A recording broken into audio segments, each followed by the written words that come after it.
Welcome to the Boring Car Reviews channel, where all you need is no charisma and a boring voice. You can even call it the ultimate introvert car reviewing channel.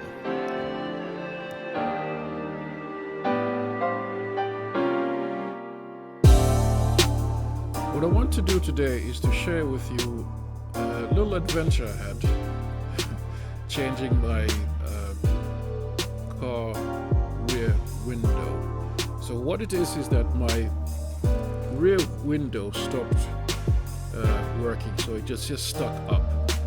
So I've decided to try and attempt to fix it myself, and thought to share this with you guys so that you can also attempt to do it yourself and save some money. Right, so the first step, what do we need? The obvious, we need to buy the part. So what I've done is I went to a breaker's yard and I found a company selling a crashed Cascada and asked them to take off the rear window regulator for me, as you can see on the photo, and it has both the motor as well as essentially the whole unit with the wires and everything.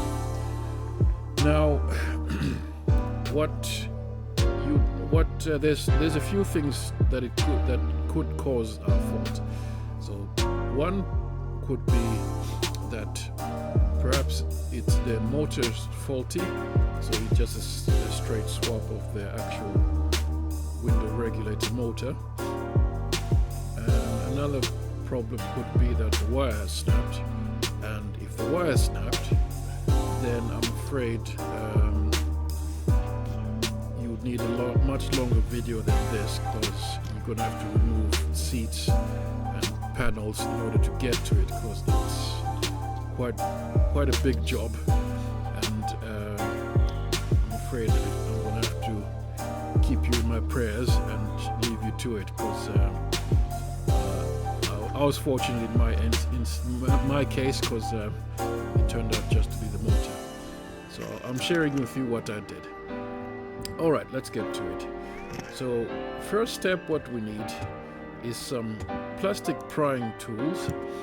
So we need to remove this panel, the door panel, what can I call it, panel, as I'm shown here. I've got little plastic clips so that we don't damage anything. And this is going to expose screws underneath, which we don't really need to remove, but the leather, or if your car has fabric of some kind, might be wedged between the screws and, should I say screws washer and the fabric. So what you do is just, as I've shown here, just loosen the bolts, and that will allow you to actually remove it properly. The next step is just prise out the leather, as I've shown here, and essentially it just comes out pretty simply. It's just a series of clips in there, so you don't even really need to unscrew anything. Right, now we're here, and as you can see, there's a little inspection panel that's covered by this, can I call it a kind of glued in plastic bit? I'm sure there's a name for it, but I'm Joe Average, so I don't know it. So what I did was I've removed it slightly, the plastic bit, but don't destroy it, because you want to put it back afterwards. So what I did was tried to prise it out, and as the glue was getting off, I took a knife and just cut the glue off, so you can leave it open and access the window regulator motor.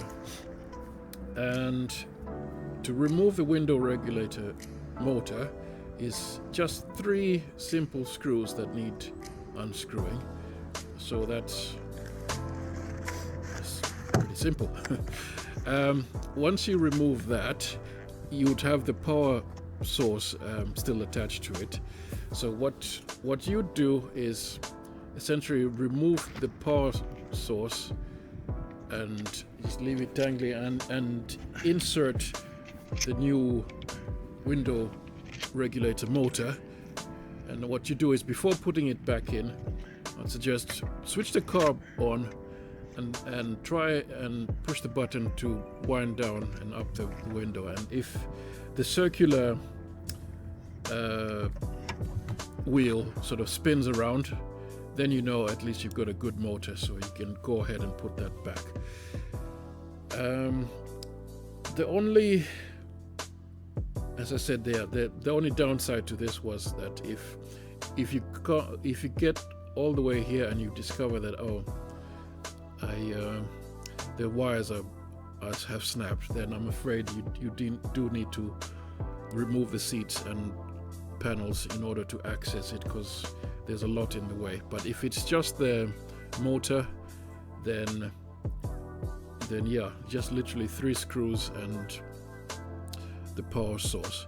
I was actually fortunate in my case, because what I discovered, which is what I'll recommend to anyone watching this, is that just literally remove the window regulator motor without removing the power source, and just try switching on the car and winding down the window, because sometimes the wheel might actually be rusted or seized in some way, and that would cause the window to just be stuck. So if you're lucky like I was, you don't actually need to buy a new window regulator. All you have to do is essentially just apply some kind of some kind of lubricant just to bring it back to life, and then just put it back, and that's it. And it worked out well for me, and I'd definitely recommend it. So if you find your car is the rear window is stuck, before buying anything, why don't you give this a try? Open it up, remove the motor, and see if it's just a case of it being seized, and all it needs is a bit of lubrication, and it gets it back to health. Alright, sorry for the waffling, but I'm no car mechanic, I'm just Joe Average. I can hardly be able to hit a nail straight into wood, but if I can do it, then surely you can. Alright, hope this makes sense, and you can forgive my waffling, but yeah, if you want to give it a try, then yeah,